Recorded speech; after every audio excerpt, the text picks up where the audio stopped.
오늘 우리에게 주신 하나님의 말씀은 고린도후서 5장 17절에서 19절까지 말씀입니다. 고린도후서 5장 17절에서 19절까지 말씀입니다. 신약 291면에 있습니다. 다 같이 고린도후서 5장 17절로 19절까지 말씀 합독하시겠습니다. 그런즉 누구든지 그리스도 안에 있으면 새로운 피조물이라. 이전 것은 지나갔으니 보라 새 것이 되었도다. 모든 것이 하나님께로서 났으며 그가 그리스도로 말미암아 우리를 자기와 화목하게 하시고 또 우리에게 화목하게 하는 직분을 주셨으니 곧 하나님께서 그리스도 안에 계시사 세상을 자기와 화목하게 하시며 그들의 죄를 그들에게 돌리지 아니하고 화목하게 하는 말씀을 우리에게 부탁하셨느니라. 우리 17절 말씀 한 번 더 읽겠습니다. 시작. 그런즉 새로운 피조물이라 이전 것은 지나갔으니 보라 새 것이 되었도다. 저는 개인적으로 이 고린도서 5장 17절 말씀을 읽으면 조용기 목사님이 많이 떠오르십니다. 한참 건강하실 때 설교하실 때 이 말씀을 제 기억에 한 1000번 이상 인용하셨던 것 같습니다. 막 특유의 빠른 경상도 액센트로 설교를 하시다가 와 갑자기 끝나면은 그러므로 예수 안에 있으면 새로운 피조물 이러시면서 이전 것은 지나가서 그게 늘 기억에 남습니다. 정말 1000번이 아니라 몇천 번 이 말씀을 인용하셨습니다. 아마도 본인이 목회를 하시면서 우리 성도님들에게 가장 정말로 와닿는 메시지를 전할 때 예수 그리스도 안에 있으면 우리의 자화상이 바뀐다는 것이죠. 과거에 어떤 죄가 있어도 예수 안에 있으면 새로운 생명, 새로운 비전의 사람으로 거듭난다는 것을 말씀하고 싶었던 것 같습니다. 그래서 항상 이 고린도후서 5장 17절 말씀을 아마도 조용기 목사님 목회에 가장 많이 활용했던 말씀이 아닌가 저는 그렇게 생각을 합니다.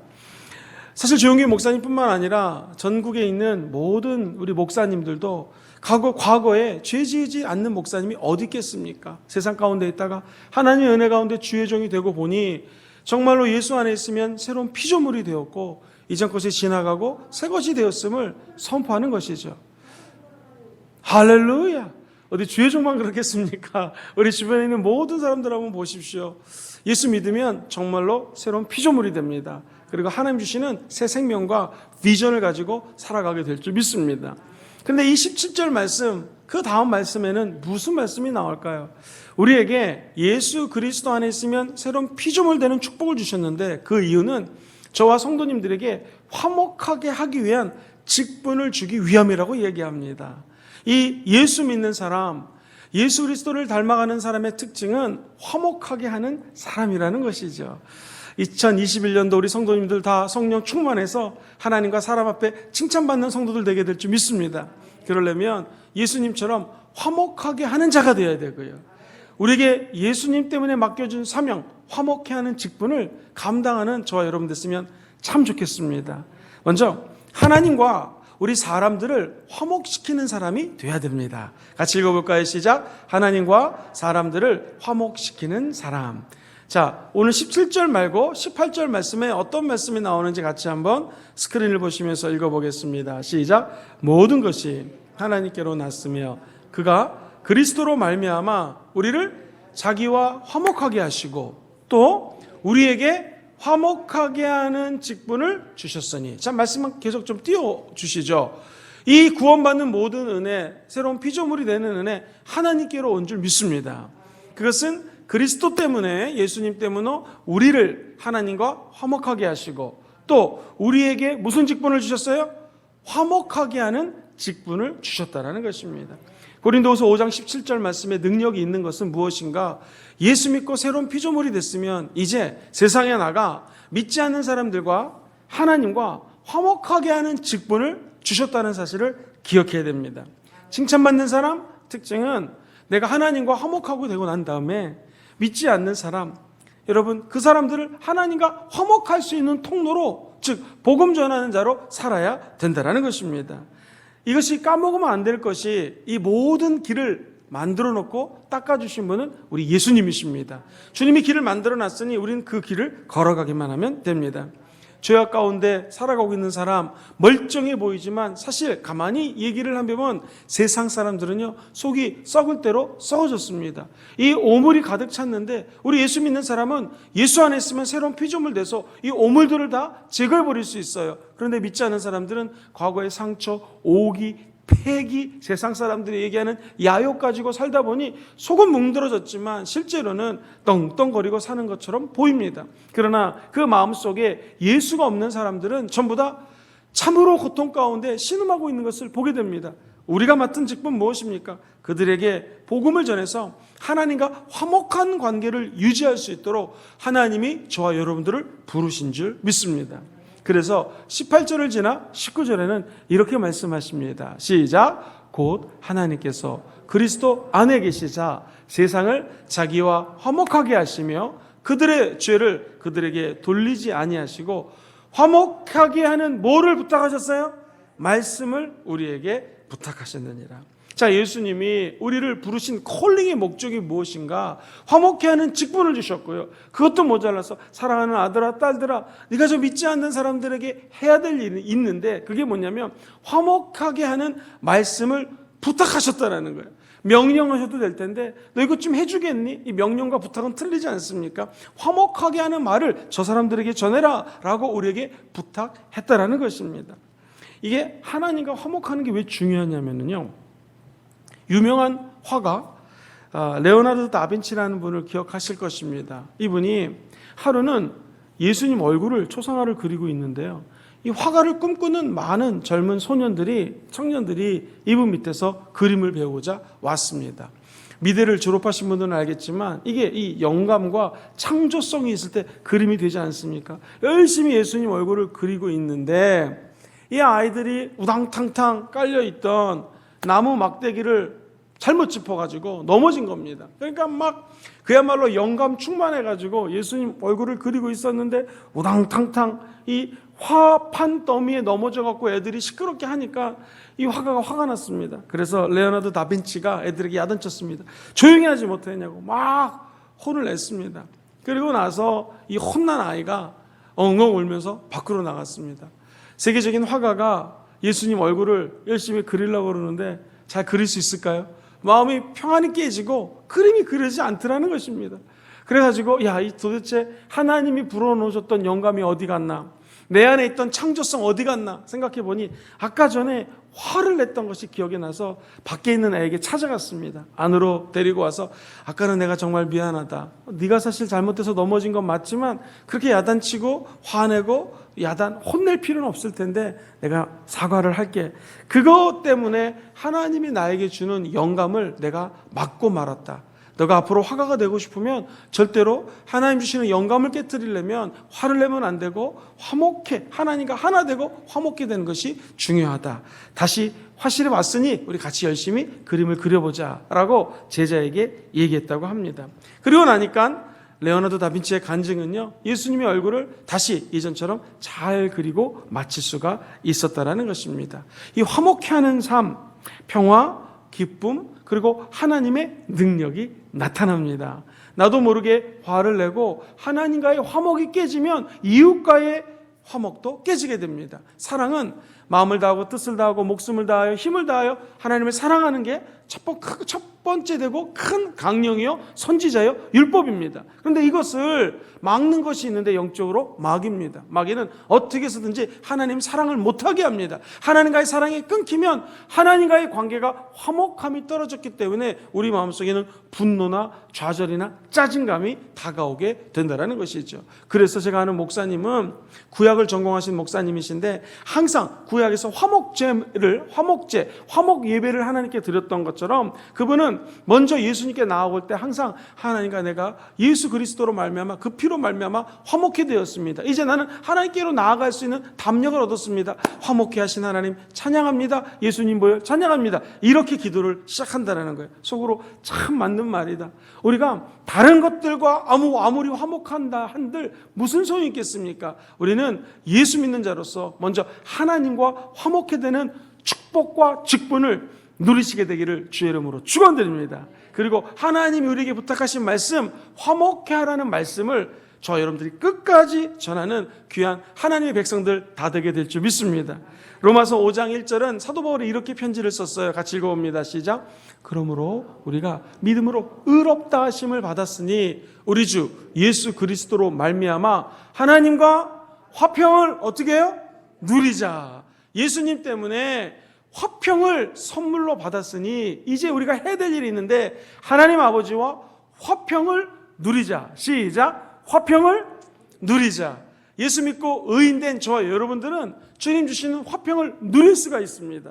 이 복도요, 복을 받는 게 뭘 중요합니까? 복 받는 것만큼 중요한 게 복을 누리는 거 아니겠습니까? 어떤 사람은 복은 다 받았는데 다른 사람이 누리는 경우 많지 않습니까? 이 화평도 의인된 우리가 하나님께로부터 선물을 받았으면 이제 누릴 수가 있다는 거예요. 목사님 구체적으로 어떻게 누립니까? 이제 우리는 하나님께 나아갈 때 아바 아버지, 요즘 성경 개역 개정은 아빠 아버지 라고 부를 수가 있는 것입니다. 왜? 하나님과 화목해 되었기 때문에 하나님이 아버지가 됐으므로 누구나 하나님 아버지 보좌 앞으로 달려나갈 수 있는 화평을 누릴 수 있는 축복의 사람이 되었다는 것이죠.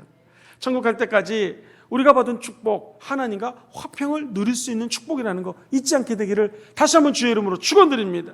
물질적으로 또 다른 축복보다 중요한 것이 하나님과의 화평케 되는, 화목하게 되는 축복을 받았으니 다 누리시게 되기를 예수님 이름으로 기도합니다. 두 번째로 사람들과 사람들 사이에 화목시키는 피스메이커, 화목케 하는 자가 되라고 주님 말씀하십니다. 화목을 위한 우리의 사역이 뭘까요? 우리가 마땅히 해야 될 일은 무엇일까요? 하나님과 사람들과 화목시키는 거 중요합니다. 나도 하나님과 화목해야 되는 게 제일 중요하죠. 그런데 이것만큼 중요한 것이 이 땅에 발을 딛고 사는 우리들은 사람들끼리 화목할 수 있도록 다리 역할을 하는 것이 우리 크리스찬들이 중요한 덕목입니다. 왜냐하면 요한복음 15장 12절 보면 같이 읽어볼까요? 시작. 내 계명은 곧 내가 너희를 사랑할 것 같이 너희도 서로 사랑하라 하는 이것이니. 예수님이 가르쳐준 계명은 내가 너희를 사랑하지 않았니? 그럼 너희도 서로가 사랑해라 라는 것입니다.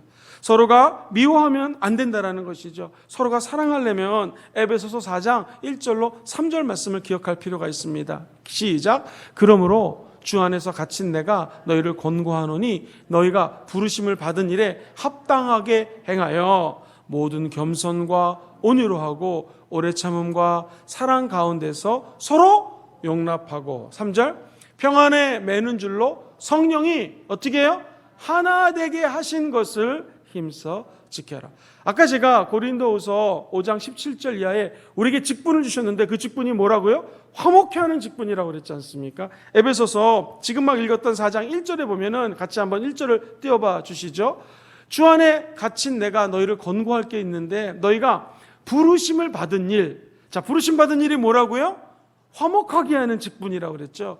이것에 합당하게 행하여 2절에 보니 이렇게 하라는 것입니다. 따라해 볼까요? 겸손과 온유와 오래 참음과 사랑으로 용납하라. 겸손, 온유, 오래 참음, 사랑, 용납 이 5가지 단어가 사람과 사람끼리 하나 되게 할 수 있는 비결이라는 것입니다. 나를 낮추면 화목해 됩니다. 내가 온유하면 화목해 됩니다. 화가 난다고 가 아니라 오래 참으면 화목하게 됩니다. 오늘 이 말씀 그대로 저와 여러분들이 사랑 가운데 서로 용납하고 용서하는 하나님의 제자들, 자녀들 되시기를 주의 이름으로 축원드립니다. 그러면 드디어 아까 말씀 읽었던 3절에 보니 평안에 매는 줄이 있어요. 이 밧줄로 성령이 우리들을 하나 되게 묶어준다라는 것입니다. 여러분 가정에 이 자기 자신을 겸손히 낮추고 사랑하고 용납하고 오래 참아서 가정 구성원 한 분 한 분들이 하나로 묶여지게 되기를 주의 이름으로 축원드립니다. 왜 싸울까요? 하나 되지 못하면 싸운다라는 것입니다. 감사하게 우리 순복음 겸전교회는 하나님 은혜가로 그런 일이 없지만 싸우는 교회, 갈라지는 교회 가보면은요 성령이 하나 되는 이 띠로 하나 되는 띠를 띄우는데 이것이 조금 끊어지거나 혹은 사람들끼리 막 이 선안을 빠져나가면 교회가 싸우고 시기하고 분열되는 것을 많이 보게 됩니다. 우리 교회는 모든 성도님들이 천국 가는 날까지 성령이 사랑의 띠로 매는 그 띠를 절대로 끊지 마시고 끝까지 하나 되는 교회 되기를 주의 이름으로 축원드립니다. 우리 교구가 어떻게 하면 부흥되는가? 성령이 힘써 꽉 메어서 하나됨을 지키면 교구는 분열되는 것이 아니라 부흥됩니다. 왜 그럴까요? 사람들이 이 사람 욕하고 저 사람 욕할 때 아니야, 우리는 사랑의 띠로 하나가 되었어. 하나로 묶여 있어. 이때 원수마귀가 떠날 수밖에 없다는 것이죠. 이단도 침투할 때 갈라놓는 것. 신천지가 교회에 들어오면 갈라놓습니다. 산 옮기기라고 들어보셨죠? 그 담임 목사님을 갖다가 무조건 나쁜 것을 발견해가지고 성도와 담임 목사를 갈라놓습니다. 산 옮기기는 뭐냐? 신천지 목사님을 모셔오는 거예요. 그래가지고는 산을 옮기면 이 교회는 통째로 신천지로 넘어가게 되는 것이죠. 마귀가 하는 일은 갈라놓습니다. 주의 종과 성도들, 또 성도와 성도 사이, 직분자와 평신도들. 저 여러분들은 평생 하나님이 화목하게 하는 직분을 주셨으니 이 직분을 따라 하나 되게 하는 은혜를 누리게 되기를 주의 이름으로 축원드립니다. 성령이 임하시면 사랑하고 끊을 수 없는 은총이 임하게 될 것입니다. 우리나라 전래 동화를 보면은요, 참 성경적인 내용들이 의외로 많습니다. 우리 민족을 하나님께서 택한 이유가 우리 마음속에 이 성경을 따라 살고자 하는 마음이 있었던 것 같아요. 이제 갓 시집온 며느리가 밥을 열심히 했는데요, 옛날 밥 어떻게 했는지 기억나시죠? 가마솥에다가 막 장작을 떼가지고 밥을 했는데 세상에 밥이 다 타버린 거예요.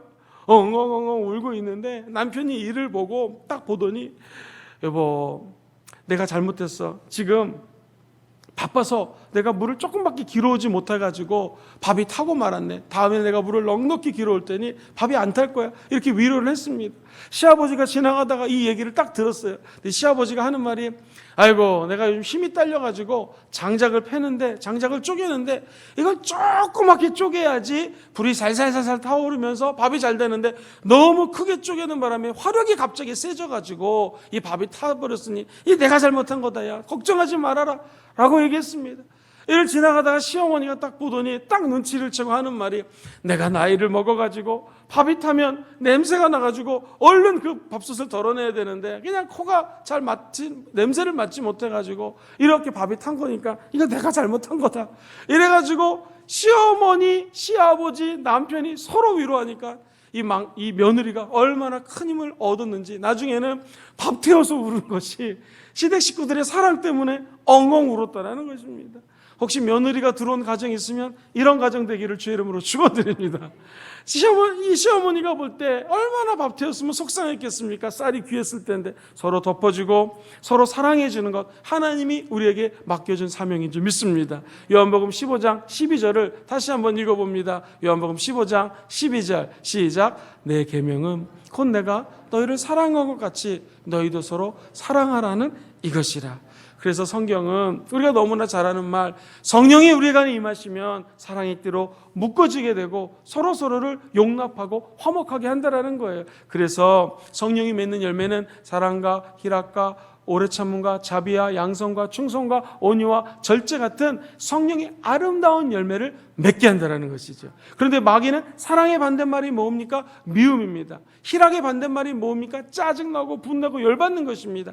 화평의 반대말이 무엇입니까? 오늘 화평케 하는 자잖아요. 화평의 반대말은 분열시키는 거잖아요. 마귀는 항상 성령의 열매와 반대되는 것을 우리 마음속에 계속해서 불러일으키는 것입니다. 지금 제가 이 말씀드렸던 성령의 열매 9가지는 갈라디아서 5장 22절 이하에 나오는데 23절 말씀이 사실 너무너무 중요한 말이에요. 24절부터가 성령의 열매는 사랑, 희락, 화평, 오래 참음, 자비, 양성, 충성 이 같은 것을 금지할 법이 없느니라. 23절 시작. 그리스도 예수의 사람들은 육체와 함께 그 정욕과 탐심을 십자가에 못 박았느니라. 수도 이 24절요. 정욕과 탐심 마귀가 주는 거잖아요. 이거 십자가에 못 박았다. 그럼 열매가 맺어진다는 거거든요. 25절부터 시작. 만일 우리가 성령으로 살면 또한 성령으로 행할지니 헛된 영광을 구하여서 서로 노엽게 하거나 서로 투기하지 말지니라. 자, 여기 보시면 성령을 따라 사는 사람들은요, 헛된 것을 구하지 않고 서로 노엽게 하거나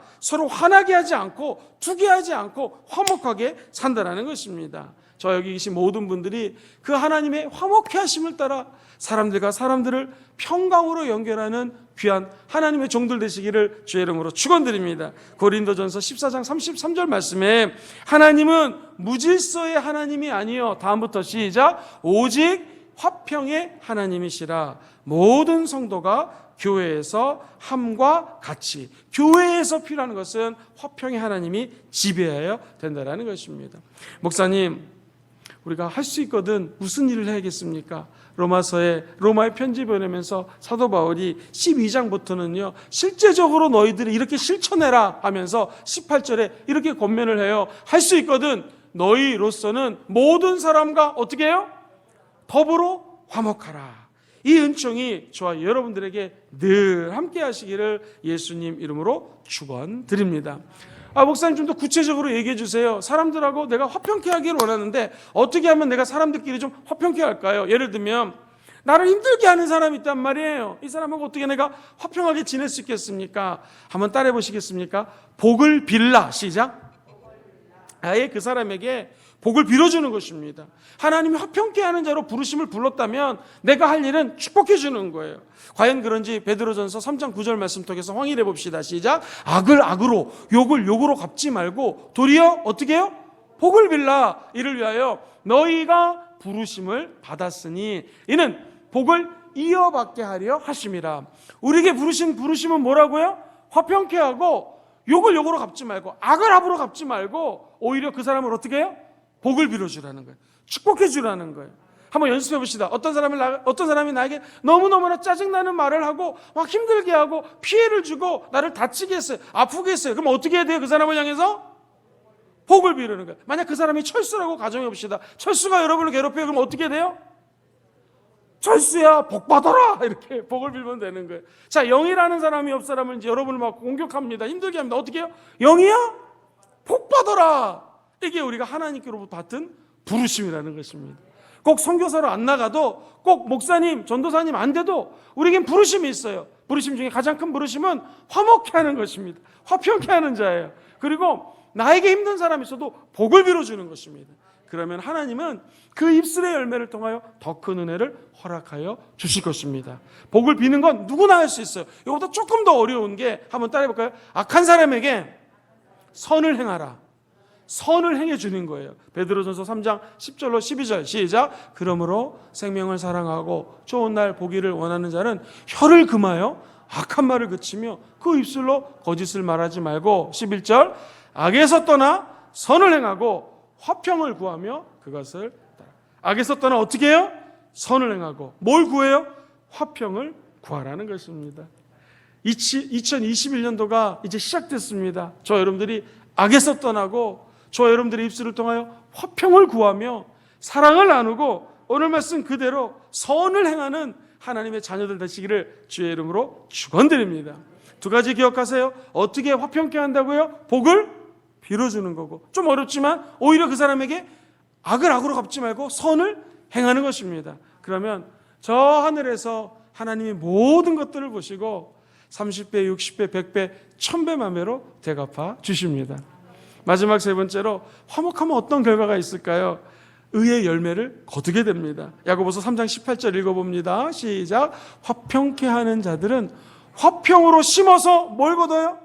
의의 열매를 거둡니다. 2021년 화평으로 심어서 저 여러분들의 가정에, 사업장에 의의 열매를 맺을지어다. 뿐만 아니라 아까 제가 복을 빌면 복이 온다고 그랬죠. 화평케 하는 자들은 복을 받게 되어 있습니다. 마태복음 5장 9절입니다. 시작. 화평케 하는 자는 복이 있나니 그들이 하나님의 아들이라 일컬음을 받을 것이요. 자, 제가 화평케 합니다. 그럼 저게 복이 있습니다. 사람들이 하나님의 아들이시네요 라고 칭찬합니다. 이것이 성령 충만하여 칭찬받는 사람입니다. 성령 충만 어떻게 받습니까? 말씀 들으셔야 돼요. 말씀 읽으셔야 돼요. 기도하셔야 돼요. 할렐루야. 칭찬받는 사람 누구예요? 야, 이 사람이 참으로 하나님의 아들이구나. 어떤 자에게? 화평케 하는 자에게는 뭐가 있습니까? 복이 있어요. 어떤 복? 하나님의 아들이라는 칭찬을 받는 복이 임하게 될 줄 믿습니다. 저 여러분들이 이제 어느 모임에 가든 지금 코로나 때문에 많이 만나지 못하지만 우리가 딱 가면 분위기가 쫙 화평케 되고 하나님의 자녀가 나타났다, 이런 칭찬받는 기적이 임하기를 주의 이름으로 축원드립니다. 마지막으로 로마서 14장 19절 읽겠습니다. 시작. 그러므로 우리가 화평의 일과 서로 덕을 세우는 일을 힘쓰나니. 화평의 일을 더욱 힘쓰시는 저 여러분 됩시다. 예화 하나 하고 찬양하면서 좀 뜨겁게 기도할 텐데요. 미국에 가면 이 형제교회라고 하는 교단이 있는데, 이 교단에서는 성찬식도 하지만 이 세족식을 갖다가 아주 중요시 여깁니다. 근데 실제로 있었던 일인데, 목사님이 세족식 발을 닦는데 성도님이 왼쪽 발을 먼저 닦는 거예요. 그래가지고 성도 대표되는 분이, 집사님 대표된 분이 찾아왔습니다. 목사님, 좀 발을 닦아줄 때는 왼발부터 하지 마시고 오른발부터 좀 먼저 닦아주십시오. 그래서 목사님이 알겠습니다 했는데, 이게 사실 비본질적인 거잖아요. 왼발을 먼저 닦든 오른발을 닦든 성경에 안 적혀 있으니까. 그래가지고 목사님이 화가 났는데, 다음에 성찬식을 할 때, 이 세족식을 할 때 성도들은 오른발부터 닦겠지. 그런데 목사님이 왼발 닦는 거야. 그래가지고 그 집사님이 화가 나가지고 성도들을 귀합해서 나가서 교회를 하나 개척했는데, 교회 이름이 오른발 교회입니다. 오른발 교회.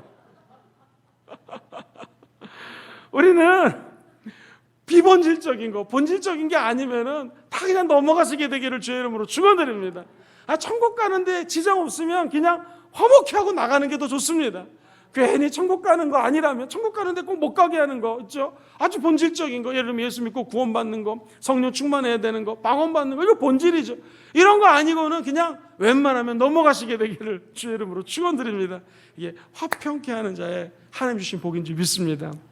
말씀 정리합니다. 하나님과 먼저 우리 인간들이 화평케 되는데 통로로 쓰임 받으십시오. 두 번째, 사람과 사람 사이를 화평케 하는 하나님의 은혜의 통로가 되시기를 주의 이름으로 축원드립니다. 세 번째, 화평케 하면 어떤 결과가 있습니까? 의의 열매를 맺게 됩니다. 무엇보다도 여러분, 복 받을 것입니다.